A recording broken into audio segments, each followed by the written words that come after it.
Olá, tudo bem? Como vão vocês? Hoje nós vamos falar um pouquinho mais sobre genética.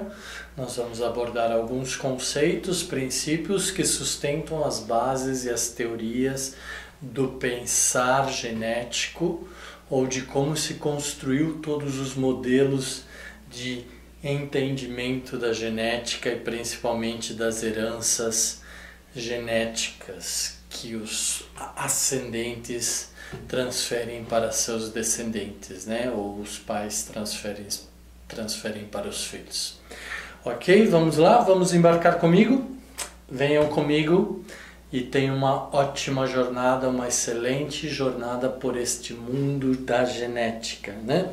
Então nós vamos falar hoje de lei de Mendel, né? Então nós falamos em aulas anteriores que Mendel foi o precursor, o pai da genética, e ele estabeleceu, portanto, algumas leis, alguns princípios, né, alguns tratados da genética que se tornaram conhecidos como lei de Mendel, né? Onde cada célula, então ele voltando aí a frisar, né, a relembrar que cada célula humana possui 46 cromossomos. São 23, cada um desses 23 possui um par de alelos, né? Porque são cromossomos homólogos pareados, né? Então, nós dizemos que os seres humanos, em seu mapa genético, né? O seu cariótipo, tem 46 cromossomos. Estes cromossomos estão presentes em cada simples célula do nosso organismo. Ou seja, se tivermos bilhões, trilhões de células em nosso organismo, em nosso corpo, cada uma delas apresentará 46 cromossomos, né? Sendo que 44 deles, ou 22 deles, como nós já falamos anteriormente, estão ligados às heranças somáticas, né? Que são chamados então autossomos. Eles transferem ou transmitem determinadas características não ligadas a sexo, né? Ou ao sexo masculino ou ao sexo feminino, tá?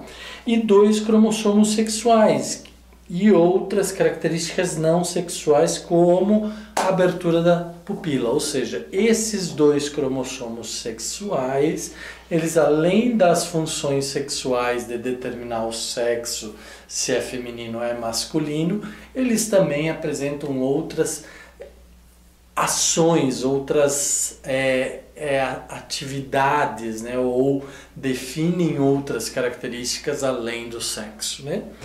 E os 44 autossomos definem cor de pele, cor de cabelo, lóbulo da orelha, cor do olho, se somos hemofílicos, se somos diabéticos, né?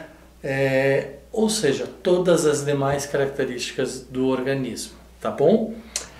Bom, características situadas nos cromossomos autossômicos, né, e que seguem a primeira lei de Mendel, lei da segregação, né, que fala sobre a disfunção dos caráteres ou pureza dos gametas. Então, que cada caráter tem seus gametas, tem seus alelos, tem seus cromossomos, sua posição. A gente já falou sobre o locus, sobre o loci, sobre os alelos dominantes, recessivos, né?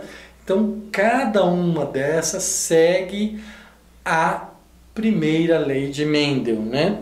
Que trata da separação dos genes da formação dos gametas. Lá no momento da formação do gameta, então, os genes são separados, lembra? São as células N que originaram-se das 2 Ns, então uma célula de 2 Ns, ela se separa e forma 2 células N, né? Nós vimos isso em aulas anteriores, tá bom? Então é a transformação de uma célula 2Ns em gametas haploides N. Por que se transforma em N? Porque uma célula do gameta masculino vai se unir com uma célula do gameta feminino. Então, se essas células não têm essa divisão anterior, elas vão gerar um indivíduo com 4 Ns, né? E se não tiver, novamente, esse indivíduo não tiver uma divisão anterior, vai formar um próximo descendente com 8 Ns. E aí a coisa fica bem complicada, né? Aí acontecem o que a gente chama de mutações genéticas, né? Existem as mutações ligadas ao processo de herança, ligada ao sexo, e tem outras mutações diversas, né? Que a gente já tratou de algumas delas aqui, tá bom? Então, análise de uma característica genética de cada vez, monohibridismo, lembra disso? Cada uma das características genéticas são tratadas uma a uma, através dos seus alelos pareados, né? Então, a leitura disso é feita uma a uma, por isso que as células, novamente, da epiderme veem e leem os alelos referentes à pigmentação da pele e não referente à cor da íris dos nossos olhos, nem à formação do lóbulo da nossa orelha, tá? Então, a lei de Mendel são as células somáticas, né, genes sempre em pares, se separam na formação de gametas, isolados ou agregados. Então, essa é a lei de Mendel, primeira lei de Mendel, que fala da separação dos gametas, separação dos cromossomos, dos alelos, né, de uma célula 2N gerando 2 células N, tá? O que é um monohibridismo? Então, monohibridismo é aquela leitura individualizada de cada um dos caracteres, tá? Olha lá, análise de uma característica genética de cada vez, onde existe uma relação de dominância entre os alelos de um mesmo locus de um par de cromossomo homólogo, né? Então, a gente falou nas aulas anteriores sobre a questão da pigmentação da pele, que o azão, o azinho estavam relacionadas à cor da pele, pigmentação da pele e a formação de albinos quando dá ausência dessa pigmentação, certo? Então nós vamos falar disso mais para frente. Mas vamos pegar o exemplo que foi usado aqui em vários estudos, é um exemplo muito trabalhado, é muito citado, inclusive em provas, né? Que é o exemplo das ervilhas. A ervilha, nome científico, olha lá como escreve o gênero e como escreve gênero e como escreve a espécie, né? Tá? Origem latina, em itálico. Possui 2 Ns, né? As células das ervilhas são seres vivos, como a gente, vegetais, mas possuem 2 Ns. São células haploides, né? E possuem 14 cromossomos, ou cada fita do cromossomo, né, possui 7 cromossomos, como eles são duplos, 14 cromossomos, tá? Nas ervilhas, o fenótipo pode ser amarelo ou verde. O que era o fenótipo? Era a ação genética somada à ação do meio ambiente. Então, a característica genética, quando ela entra em ação com o meio ambiente, ela sofre alterações, sofre consequências e pode ter o seu fenótipo, o fenotipo diferenciado. Tá? Então, no caso das ervilhas, eles variam de amarelo para verde, sendo amarelo dominante e verde recessivo. Tá? Então, o que acontece? Nós lembramos que, então, cada alelo são 2 letras, A, né? Pode ser azão, azão, azão, azinho, azinho, azão e azinho, azinho. Toda vez que tiver um azão, vai ser determinada a cor amarela, porque ela é dominante, né? E então nós temos 3 possibilidades, né?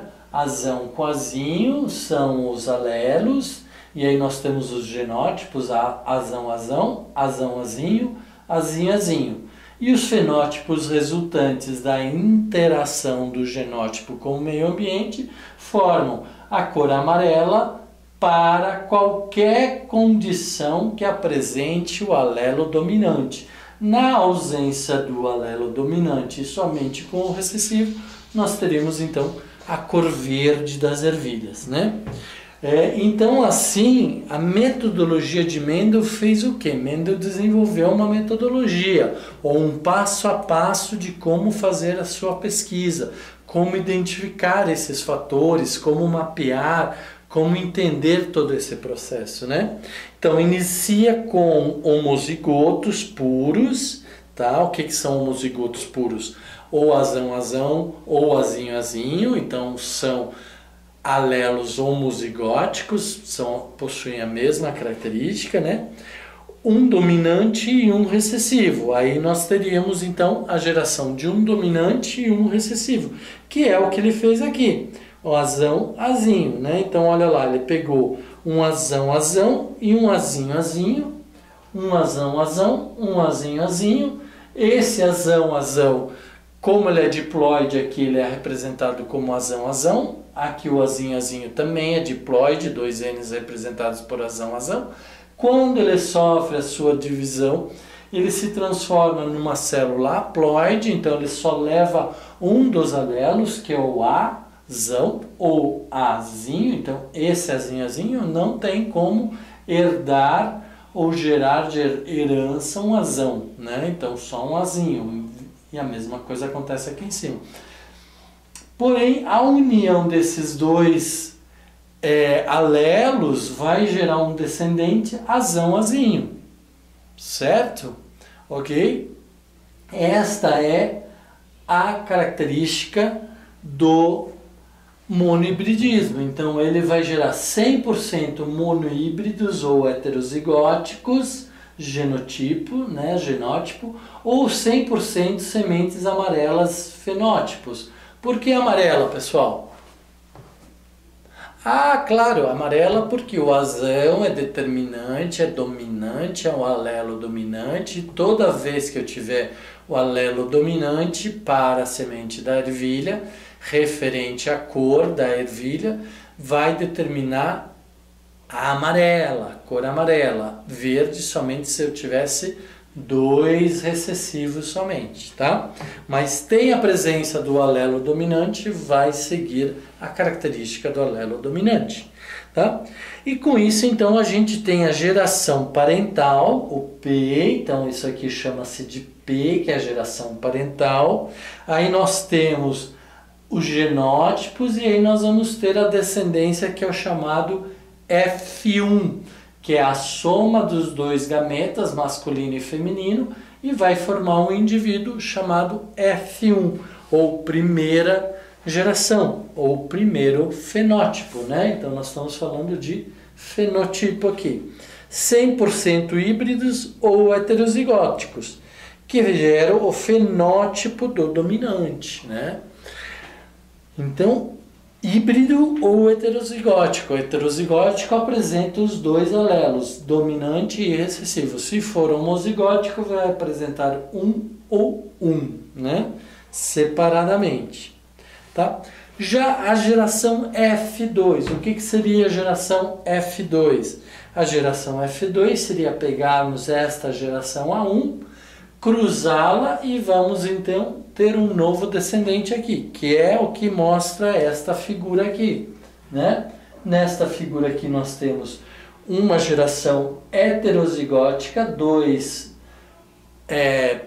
ascendentes, né? Ou dois gametas heterozigóticos com a presença de um alelo dominante e um alelo recessivo que vão se cruzar, né? Então é a geração F1 ou fenotípica 1, tá bom?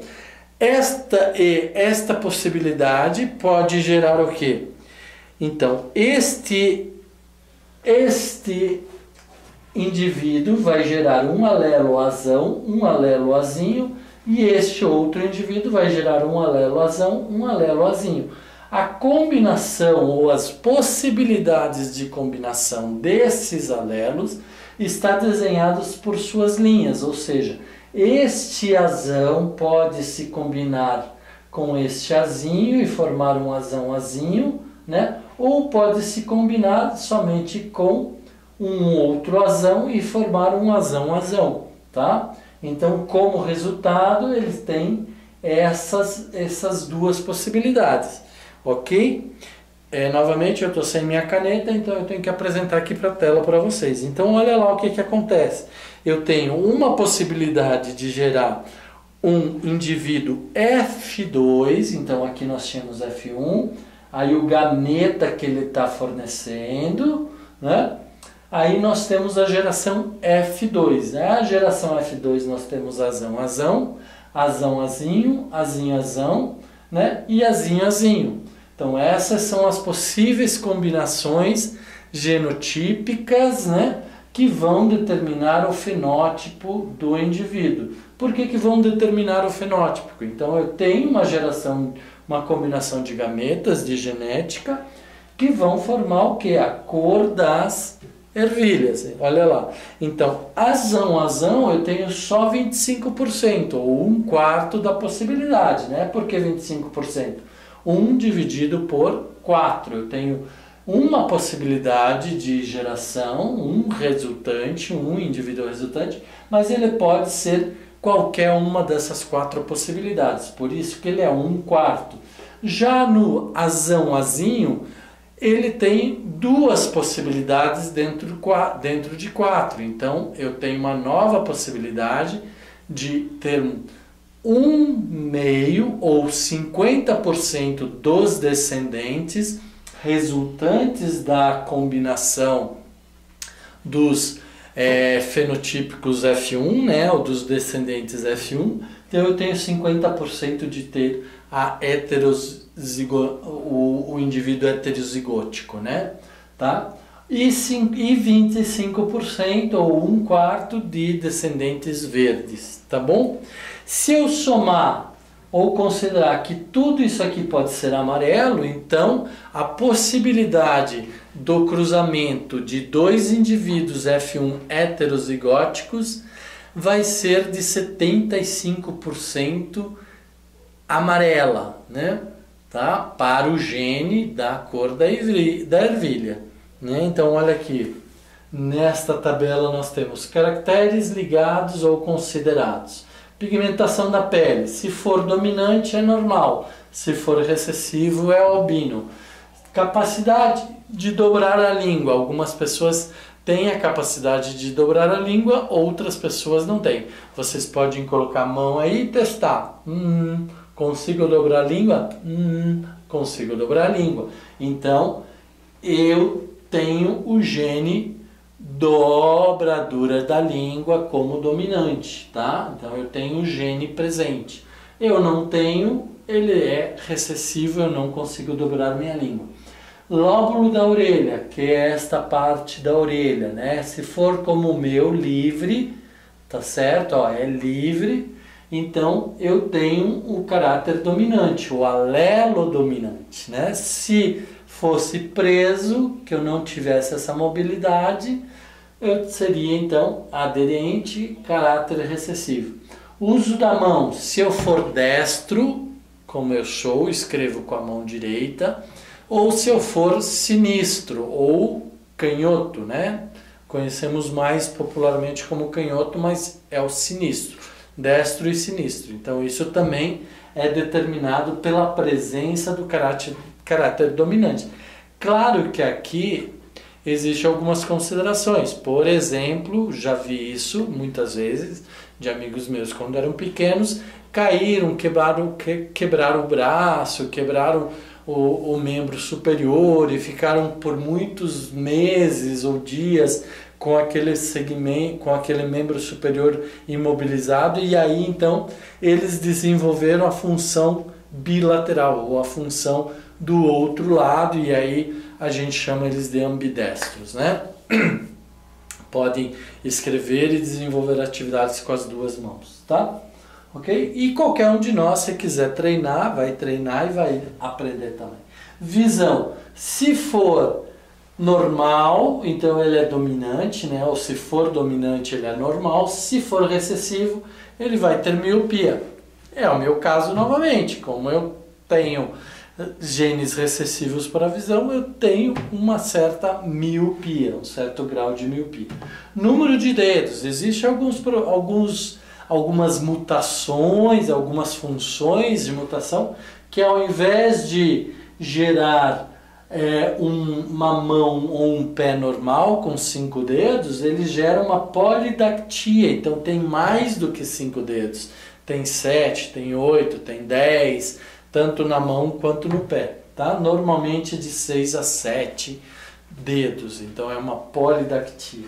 E o metabolismo da fenilalanina, né, que se tiver caráter dominante, ele é normal, se tiver recessivo, ele forma a PQU, fenilcetonúria. Nós vamos falar exatamente sobre esta doença, né?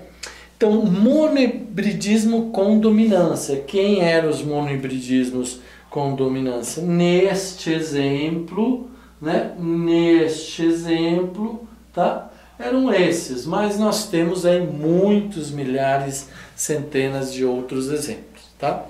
A fenilcetúria determina deficiência mental e física, pessoas com QI extremamente baixos, aquelas pessoas que não conseguem se desenvolver e que ironicamente e maldosamente nós costumamos chamá-los de retardados, doentes mentais. Isso é um grande crime, nós temos que respeitar essas pessoas, tá? Não é culpa delas, não é porque elas querem. Existe um programa, existe um processo que as impede de ter evolução intelectual, né?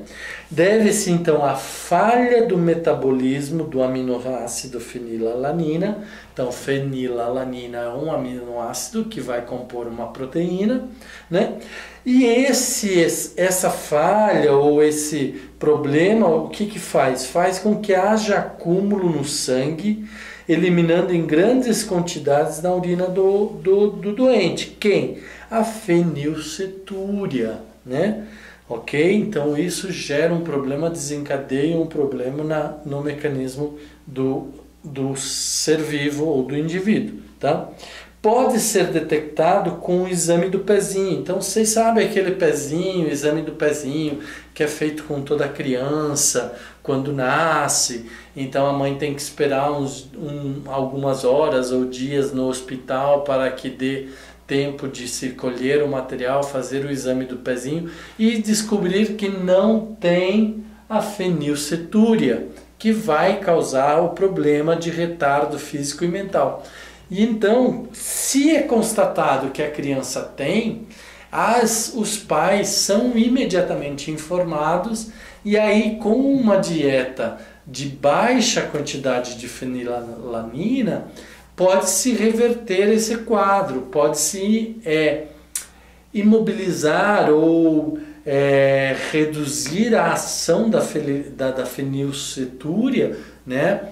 Ou eliminar a ação dela. Por quê? Porque você fornece ao teu descendente, ao teu filho, uma dieta baixa de fenilalanina e isso faz com que o indivíduo se desenvolva normal. Tá? Então é muito importante o teste do pezinho. Quando vocês tiverem os filhos de vocês, façam o exame do pezinho, não saiam do hospital sem o resultado, né, para saber se sim ou se não, ou pelo menos ter feito o teste, tá bom? Porque é fundamental, porque vocês correm o risco de evitar a doença do retardamento mental e físico, né? Então, a lei de Mendel e toda a genética, ela se baseia no estudo detalhado, estatístico, por meio de probabilidades. O que são probabilidades? Probabilidade é um ramo da ciência que estuda as chances de um fenômeno ocorrer uma vez, 2 vezes, 3 vezes, várias vezes, repetidamente, né? Ou várias vezes e continuamente, né? Tá? Então é isso, tenta prever ou predizer as chances do evento ocorrer novamente ou simplesmente ocorrer, né? Quais são os princípios básicos dessa probabilidade, né? Vamos pegar uma moeda, o exemplo de uma moeda.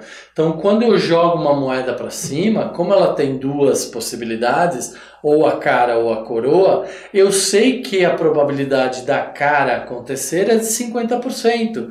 E eu sei que a probabilidade da coroa acontecer, quando eu pego a moeda de volta e bato aqui na minha mão, eu sei que é também de 50%, né? Então a probabilidade da moeda ter cara é dado pelo número de caras, né? Dividido pelo número de caras mais número de coroas, tá certo? Então eu tenho 1 e eu tenho 1 mais 1, 2. Então 1 sobre 2, 50%. Ok? Então esta é a probabilidade de acontecer o fenômeno de lançar a moeda e cair sobre a minha mão e eu ter aí então a cara ou a coroa, tá? A probabilidade de um mesmo evento ocorrer não é afetada pela ocorrência desse evento ter ocorrido em situações anteriores. O que eu quero dizer com isso? Por exemplo, eu vou lançar a moeda, lancei a moeda para o ar, ela vai voltar, vai cair, eu vou pegar na minha mão e vou mostrar para vocês. Cara, tá? E eu tinha quanto de probabilidade que aquele cara ou aquela cara, superfície cara da moeda, acontecesse? 50%. Ok, agora eu vou jogar de novo. Eu já tive um evento, já ocorreu um evento, só que esse evento é independente desse novo evento. E por ele ser independente, é que eu tenho essa característica da probabilidade. Como ela é independente, a chance de acontecer cara novamente continua sendo 50%. Por quê? Eu jogar uma moeda para cima, eu só tenho duas possibilidades. Ou cai com a superfície cara, ou cai com a superfície coroa. Só essas possibilidades, nenhuma outra possibilidade. Isso independe do evento anterior e independe do evento posterior, tá? Ou na sequência, tá?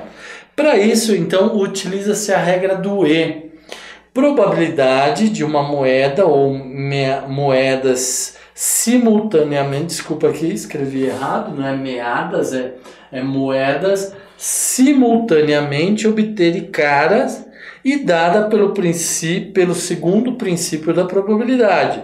A chance desses eventos ocorrerem simultaneamente será o produto de duas chances ocorrerem separadamente. O que é a chance de ocorrer separadamente ou simultaneamente? Eu joguei, caiu o cara. Eu joguei de novo, caiu o cara. O meu terceiro lançamento, caiu o cara de novo. Então a chance de que o primeiro lançamento, o segundo lançamento com o terceiro lançamento e assim sucessivamente ocorram simultaneamente, um na sequência do outro. Porque se eu tenho uma possibilidade, eu jogo para cima, cai a moeda, é cara. Eu vou jogar de novo. Qual é a probabilidade de acontecer cara? É de 50%. Só que não aconteceu cara, aconteceu coroa. Então eu tenho um novo resultado. Neste segundo princípio de probabilidade, que é a regra do E, eu tenho a soma das probabilidades. Da primeira probabilidade, que era de 50%, ou 1/2, vezes a probabilidade segunda, que é também de 50%, que eu tenho mais 1/2. Com isso eu obtenho uma probabilidade de 1/4, né? Então ela diminui, não é mais 50%, é 25% agora, tá? No primeiro caso, eu não olhava se os eventos eram simultâneos e consequenciais. Nesse, eu estou avaliando a possibilidade deles serem simultâneos. Ocorre um, depois ocorre outro, depois ocorre outro, tá?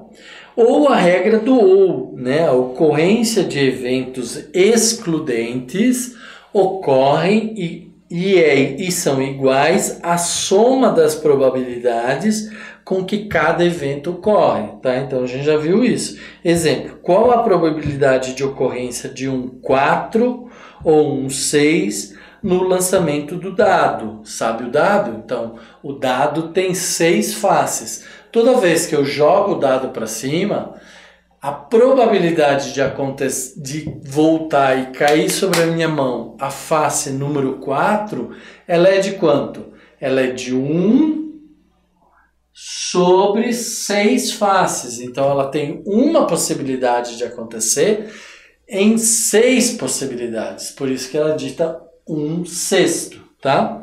Ok? Porém, ela exclui a possibilidade do novo evento acontecer de novo. Então, eu tenho a soma dessas probabilidades, né?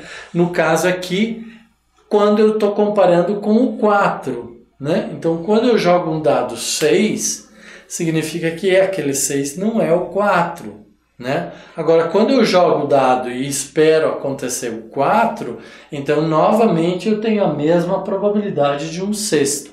1/6 mais 1/6 são iguais a 2/6, que simplificando fica igual a 1/3. Essa probabilidade de que aconteça o 6 seguido do 4 ou o 4 seguido do 6, agora não é mais nem de meio nem de 1/4, e sim de 1/3, tá? É assim que funciona a ciência matemática ligada à biologia, tá?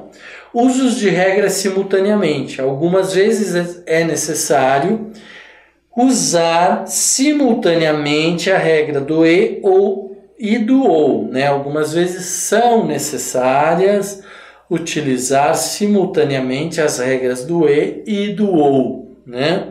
A probabilidade de um casal ter filhos de mesmo sexo diferentes é a soma das probabilidades dos eventos individuais. Então vamos lá, ver eventos individuais. Eu tenho um nascimento, eu tenho 50% de ser masculino e 50% de ser feminino.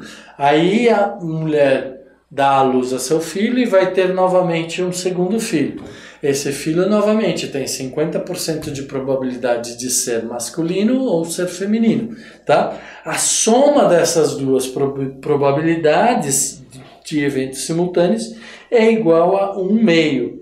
Porém, nós temos aí uma outra questão, né? Uma outra possibilidade, que é a ocorrência de um evento sobre o outro novamente, tá?